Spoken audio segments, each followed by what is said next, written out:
विधानसभा को समझने की कोशिश करेंगे ताकि जो नवंबर के रिजल्ट हैं हम उसके कितना करीब हो सकते हैं ये देखने वाली बात होगी और अलग अलग इलाकों का क्या मूड है वो भी जरा समझ में आएगा। एक सवाल जरा मैं बीजेपी से करना चाहता हूं। एमसीडी पर आपका दबदबा है, एमसीडी में आपकी सरकार है और सीरमपुर की जो हालत है सफाई की वो किसी से छुपी नहीं है। तस्वीरें हम लगातार चला रहे हैं नीचे और वो दिखाता है कि सीलमपुर में गंदगी का क्या आलम है। 2007 में 3 काउंसलर थे बीजेपी के, अब 2 काउंसलर हैं बीजेपी के। एमसीडी में सरकार है आपकी, फिर ये इलाका इतना गंदा क्यों है? जहां पर हमारे दोनों निगम पार्षद है, हम आपसे कह सकते हैं कि जो और बाकी का क्षेत्र है उसकी कल्पना तुलना करेंगे आप तो दोनों क्षेत्रों में उस्मानपुर और मौजपुर वार्ड के अंदर सफाई का आलम और क्षेत्रों से सबसे ज़्यादा है। तो क्योंकि जो काफ़ी कुछ कमी है, जो विधानसभा के स्तर पर जो काम होना चाहिए था वो नहीं होने के कारण से जैसे विधानसभा के स्तर पे क्या होना जैसे चाहिए? मैंने शास्त्री पार्क का बताया, बहुत बड़ा एरिया खाली पड़ा है, आज भी जंगल की तरह वो खाली पड़ा हुआ है। बात तो करो, पानी जल भराव किसकी वजह से हो रहा हो तो हमारे जो वार्ड है वहां पर कोई जल भराव नहीं है। मौजपुर वार्ड और उस्मानपुर वार्ड में कोई जल भराव की समस्या नहीं है, जहां पर भाजपा के पार्षद है। जाके देखा जा सकता है, स्वयं भी कोई देख भी ले। आम आदमी पार्टी मौजपुर वार्ड में बारिश होती है, वहाँ पे पानी भर जाता है। मैं उस समस्या से जूझ चुका हूँ। एक समय में गया था, वहाँ पर बारिश हो गई। हमारे एक वरिष्ठ नेता हैं गोपाल राय जी, वहाँ रहते हैं, उनसे मिलने गया था।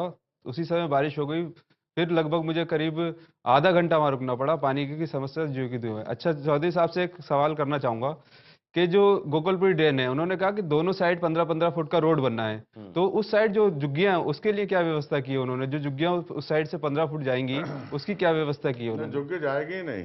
क्यों? हमारे उस साइड तो रास्ता है ही नहीं 15 फुट। हमारे पास इतनी जगह है कि हम ड्रेन भी बनाएंगे और सड़क भी बनाएंगे और एक झुग्गी भी नहीं हटने देंगे। अभी आपने कहा दोनों साइड 15-15 फुट रोड बनेगा, तो वो उस साइड में जब 15 फुट रोड बनेगा तो उस साइड तो मुझे जगह दिखती नहीं है। बिल्कुल नाले पर है वो झुग्गियां। आपके दिखने से कुछ नहीं होता है, हमने नाप कर लिया है। इसके साथ ही झुग्गियों को हटा के पक्के मकान का वादा किया गया था, परंतु ऐसा कहीं नजर नहीं आ रहा, ना कोई प्लानिंग है, कहीं कुछ है, तो खाली वादा ही वादा बन के रह जाता है। झुग्गियों के पक्के मकान की कोई शक्ल नजर नहीं आती। लोगों को कहीं और नहीं भेजना चाहते, जो हमारे झुग्गी वाले भाई हम सीलमपुर में रखना चाहते हैं। और हम आज भी कह रहे हैं कि अगर मकान बना के देंगे तो सीलमपुर में ही बना के देंगे। किस जगह बनाएंगे? हम भवानार कोंडली जहाँ पे वो रहते हैं वहीं पे बना के मल्टी हम भी ये कहते हैं मकान वहीं बने, परंतु ऐसा कुछ नजर नहीं आ रहा। झुग्गी झुग्गी बन के रह जाती है, कोई सुविधाओं का उनमें अभाव है, परंतु ऐसा कुछ नजर नहीं आ रहा कि झुग्गी की जगह आप पक्के मकान बिजली है, वहाँ पानी है, वहाँ सड़कें हैं, सारी सुविधाएं हैं। जितनी सुविधाएं हम दे रहे हैं, बीपीएल कार्ड दे रहे हैं, 2 रुपए किलो गेहूं दे रहे हैं, 3 रुपए किलो चावल दे रहे हैं, 1 रुपए किलो मटर दे रहे हैं, हम अन्नश्री दे रहे हैं, हम पेंशन दे रहे हैं, सारी सुविधाएं दे रहे हैं। पहले कहाँ था? नहीं देते तो पक्का घर की जो व्यवस्था वाली बात है उसका क्या है, योजना क्या है सीलमपुर? देखिए, उसमें सीलमपुर में जो लैंड है वो उस लैंड की किसी को जरूरत नहीं है। वो झुग्गी वाले इस पे बसे हैं, हम वहीं पे मल्टी स्टोरी बिल्डिंग बनाएंगे। हम ऐसे लोग ढूंढ रहे हैं। लेकिन क्या कोई प्रपोजल तैयार हुआ है? ये देख लीजिए, आखिरी राउंड सीलमपुर विधानसभा क्षेत्र चौथे दौर के नतीजे। Congress 5481 vote, Bharatiya Janata party 7511 vote, आम आदमी party 5684 vote, Bahujan Samaj party 812 vote, NCP कोई वोट नहीं, निर्दलीय 812 वोट।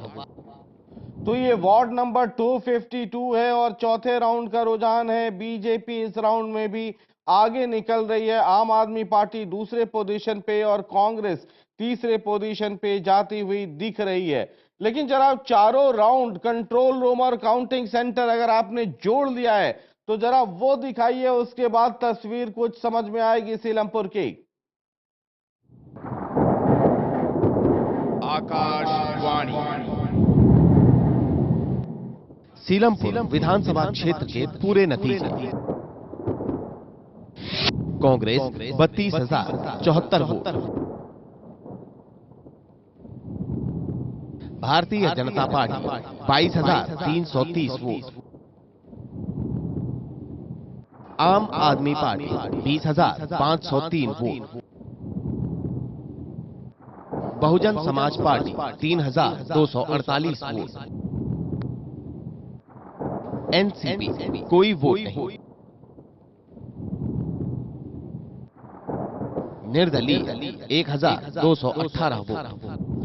ये सीलमपुर के रुझान है। उस खौफनाक लाल डब्बे से जो बाहर मूड निकला है वो इस तरह की कुछ तस्वीर, उसके अनुसार उन रुझानों के मुताबिक कुछ ऐसी तस्वीर बनती हुई दिख रही है। कैसी तस्वीर बनेगी ये तो नवंबर में मालूम चलेगा, लेकिन फिलहाल इस प्री पोल सर्वे में, जिसे हम रियल टाइम ओपिनियन पोल कहते हैं, उसके मुताबिक, उसके रुझानों के मुताबिक कांग्रेस नंबर 1 पोजीशन पर, वो अपनी सीट रिटेन करती हुई दिख रही है।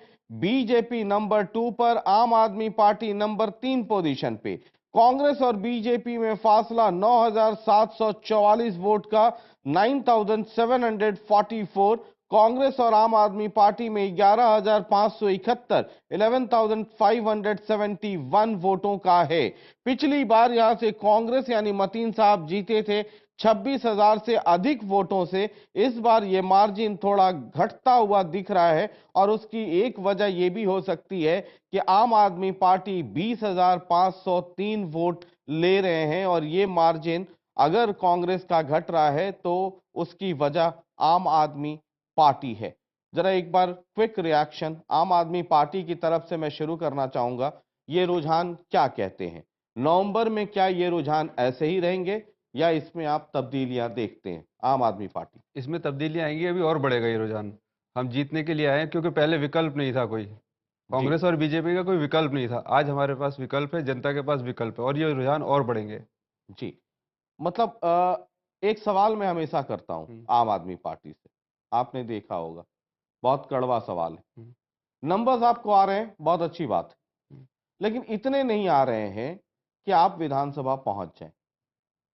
इससे आपके होने से उस इलाके में कांग्रेस या तो नहीं होगी या होगी, बीजेपी या होगी या नहीं होगी। मतलब आपके होने का असर कांग्रेस या बीजेपी को पड़ रहा है। और अब तक जो ट्रेंड दिल्ली में दिख रहा है, आम आदमी पार्टी के होने का सबसे बड़ा फायदा बीजेपी को मिल रहा है। क्या कहें? नहीं सर, बीजेपी को नहीं मिलेगा, इसका फायदा आम आदमी पार्टी को ही रहेगा। और आम आदमी पार्टी अभी रुझान और बढ़ाएगी। लोगों के अंदर जागरूकता बढ़ रही है, जैसे जैसे जागरूकता बढ़ रही है लोग उस तरफ आ रहे हैं। किशोर कुमार जी, क्या कहते हैं ये रुझान? क्या ये ग्राउंड रियलिटी से मैच खाते हैं या आपको लगता है कि नवंबर तक इसमें तब्दीलियां आएंगी या ऐसा ही रहेगा? हमें तो ऐसा लगता है जी, इस बार जो जनता का रुझान है वो महंगाई से त्रस्त है और लगता नहीं कि कांग्रेस सत्ता में आएगी। नहीं, मैं सत्ता आएगी नहीं आएगी वो तो अलग मसला है, मैं तो सीलमपुर पे बात कर रहा हूं सर। सीलमपुर में ये रुझान क्या वास्तविकता के करीब है? नवंबर में ऐसा ही रहेगा या तब्दीलियां देखते हैं? क्या देखते हैं आप? नहीं, अगर मेहनत की जाएगी तो कुछ हो सकता है, वरना तो मुझे लगते नहीं। आज के हालात तो ठीक है। किसको मेहनत करनी चाहिए? विधायक साहब को, और किसको करेगी? किसको? विधायक साहब को करनी अच्छा, पड़ेगी मेहनत, विधायक साहब को मेहनत करेंगे तो उनके पक्ष में और बढ़ेगा। तब ये स्थिति हो सकती है, मुझे लगता है। अच्छा, अगर अगर वो घर बैठे रहे पुराने रिकॉर्ड को तो देखकर कुछ नहीं होगा, तो ये स्थिति ऐसी नहीं रहेगी। नहीं रहेगी। जी, किसकी स्थिति सुधर जाएगी? अब वो तो जो मेहनत करेगा वही आगे आएगा जी। चलिए, जनता में। सीताराम जी, ये क्या कहते हैं अब ये रुझान? चीज बता रही है कि विधायक जी ने विकास किया है तो उनका ग्राफ कितना तेजी से नीचे आ रहा है। जी। 26,000 से, जैसा कि आपने बताया, लगभग 8,000। इलेक्शन परमिटेशन कॉम्बिनेशन का खेल होता है। पिछले बार जो चुनाव हुए या पिछले बार तक जो दिल्ली में चुनाव हुए, 99% इलाकों में 70 में से तकरीबन 66 या 67 सीट्स पर 1-to-1 फाइट रहता था, कांग्रेस वर्सेस बीजेपी या बीजेपी वर्सेस कांग्रेस। इस बार 70 की 70 सीटों पर ट्रायंगुलर फाइट है। अब आम आदमी पार्टी को जो वोट मिलेंगे वो कहीं बाहर से तो आएंगे नहीं, यूपी से या हरियाणा से आएंगे नहीं, वो वहीं से वोट जाएंगे, तो जाहिर है वो मार्जिन ऊपर नीचे हो सकता है। लेकिन आपकी स्थिति नहीं सुधर रही, क्यों? जी, हमारा इसमें ये कहना है कि जैसे कि वोट गिरता आ रहा है क्योंकि वो क्षेत्र के अंदर विकास नहीं हो, इसलिए आ रहा है। क्योंकि विधायक जी ने पिछली बार भी एनसीआर पर ये कहा था, मैं काम करूं या ना करूं, परंतु जनता वोट दे ही देती है। परंतु जनता आज की तारीख में विकास चाहती है, विकास हो नहीं रहा है, तो इसलिए विधायक जी का ग्राफ दिन पे दिन गिरता आ रहा है। मतेन साहब, योर फाइनल रिएक्शन। जो आपने अभी सर्वे दिखाया है, 9,000 10,000 की जो आपने लीड दी है जी। ये कम से कम 40,000 पे पहुंचेगी। हम्म। और मेरी कोशिश तो ये है कि पिछली बार 13 की जमानत जब्त हुई थी, इस बार बीजेपी की जमानत जब्त कराने की बात हम कर रहे हैं। जी, मतलब आप सिंगल कैंडिडेट रहे, बाकी जितने के जितने सब आप के देख सब। लीजिएगा, जो लीड बता रही है अब तक की, रेशो बढ़ता जा रहा है, फिर ये और बढ़ेगा। जी, ये कम से कम 40,000 पे पहुंचेगा। चलिए ठीक है, ये नवंबर में हम भी देखेंगे मतीन साहब की स्थिति कुल मिला के क्या बनती है। लेकिन फिलहाल सीलमपुर की स्थिति कुछ ऐसी बनती हुई दिख रही है और हम भी नवंबर का, जैसे आप इंतजार कर रहे हैं वैसे हम भी नवंबर का इंतजार कर रहे हैं कि ये जो रुझान आए हैं क्या ऐसे ही नवंबर में भी रहते हैं। जरा एक बार देख लीजिए, 55 इलाकों में यानी 55 विधानसभा क्षेत्रों में हम घूम चुके हैं और दिल्ली की तस्वीर कैसी बनती हुई दिख रही है। इन 55 सीटों में 18 सीटें, ये 55 विधानसभा क्षेत्रों में जहां हम सर्वे कर चुके हैं, ये वहां की तस्वीर है। 18 सीटें कांग्रेस की झोली में जाती हुई दिख रही हैं। 17 सीटों का कांग्रेस को जबरदस्त बहुत बड़ा नुकसान होता हुआ दिख रहा है। बीजेपी को 28 सीटें मिल रही हैं, 10 सीटों का फायदा होता हुआ दिख रहा है। आम आदमी पार्टी की सुई 9 पर आकर अटक गई है। पिछले कई एपिसोड से 9 के आगे गाड़ी बढ़ती हुई नहीं दिख रही, लेकिन ये 9 सीटों का फायदा आम आदमी पार्टी को। बीएसपी की एक सीट है इन 55 में से, वहां पर नुकसान होता हुआ दिख रहा है। और इन 55 सीटों में एक सीट जो अदर्स आप देख रहे हैं, एक का नुकसान, वो आरजेडी की सीट है, वहां भी नुकसान होता हुआ दिख रहा है। कुल मिला के दिल्ली की ऐसी तस्वीर बन रही है। 55 सीटों का हमने आपको अब तक का रुझान दिखा दिया है। 70 सीटें कुल दिल्ली में हैं, यानी कि तकरीबन 15 और सीटें बच गई हैं। और उसके बाद दिल्ली की तस्वीर कैसी बनती है ये साफ साफ दिखने लगेगा, यानी कि 15 दिन के बाद दिल्ली की तस्वीर कैसी बन रही होगी वो हम आपको दिखा पाने या समझा पाने की स्थिति में होंगे। फिलहाल ये 55 सीटों की स्थिति है। जरा एक और सवाल है जो आने वाले समय में जोर पकड़ता जा रहा है कि दिल्ली में मुख्यमंत्री कौन होगा, ये भी एक इशू बनाने की कोशिश हो रही है। हमने कहा जरा इस पर भी एक सर्वे हो जाना चाहिए। ये 3 लोग अपनी अपनी पार्टियों से नंबर 1 पोजीशन पर हैं, लेकिन आपस में क्या स्थिति है जरा उस पर गौर फरमाइएगा।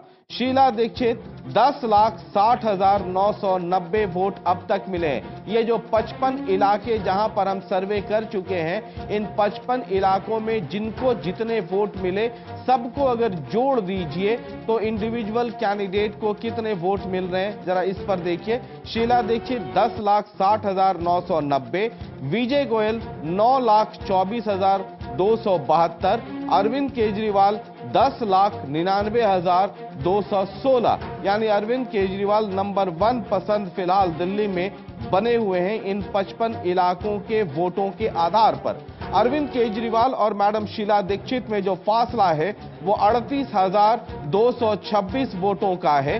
केजरीवाल साहब और गोयल साहब में जो फासला है वो बहुत बड़ा है, 1,74,944 वोटों का। शीला दीक्षित जी और विजय गोयल साहब में जो फासला है वो भी जबरदस्त है, 1,36,718। ये तस्वीर कुछ ऐसी बनती हुई दिल्ली की दिख रही है। और आज हम बात सीलमपुर की कर रहे थे। कल शाम 8 बजे जब आएंगे तो एक और इलाके से, एक और विधानसभा क्षेत्र से वही खौफनाक लाल डब्बा साथ लेकर आएंगे और देखते हैं कि वहां पर तनाव किसका बढ़ता है और ब्लड प्रेशर किसका घटता है या बढ़ता है और वहां से मूड क्या निकलता है। फिलहाल दिल्ली में तनाव की स्थिति है और कई लोग कह रहे हैं कि दिल्ली में अंडर करंट है। अब ये करंट तो है, अंडर है या ऊपर है ये नवंबर में समझ में आ जाएगा। आप तमाम मेहमानों का बहुत बहुत शुक्रिया और कल रात 8 बजे फिर होगी आपसे मुलाकात। तब तक के लिए नमस्कार।